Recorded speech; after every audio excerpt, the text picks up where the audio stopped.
Et on y va, qu'est-ce que vous en pensez des derniers rebondissements? On est passé de la droite forte à la droite morte parce que cette UMP, ce serait bien une machine à perdre, hein, UMP. Et ils ont quand même perdu les municipales, les cantonales, les régionales, les législatives, les sénatoriales, les présidentielles. Ils arrivent même maintenant à perdre leurs élections internes. Faut le faire quand même. Alors moi, ce qui me choque dans ces histoires, déjà, c'est que ce parti, qui est le parti de la justice, de la rigueur, du droit et tout, UMP, ce sera aussi les urnes mal protégées, visiblement, parce que ça tripatouille, ça magouille, ça triche. C'est pas beau à voir. Autre chose, moi, qui me choque complètement depuis 10 jours que j'assiste à ce théâtre de guignols, c'est de penser qu'on est pratiquement dans un statut d'emploi fictif. C'est-à-dire que moi, j'aimerais connaître le travail parlementaire du député Fillon. J'aimerais connaître le travail parlementaire du député Copé. J'aimerais savoir ce que M. Copé fait pour sa commune de Meaux.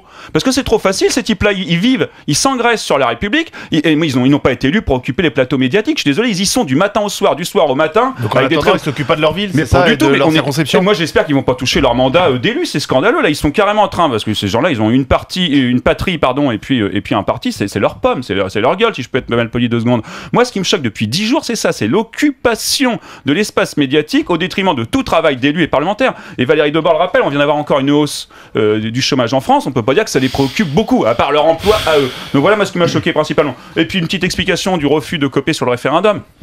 Il n'a pas tort de se dégonfler, Jean-François Copé. Il était perdant-perdant, parce que soit le référendum... parce que le problème du référendum, c'est que si on dit, est-ce que vous voulez revoter? Donc on vote pour refaire un vote. Donc Copé aurait dit quoi? Non. Alors les militants de Copé vont dire, bah non, on a gagné, donc non. Mais imaginez que ce soit Louis qui gagne.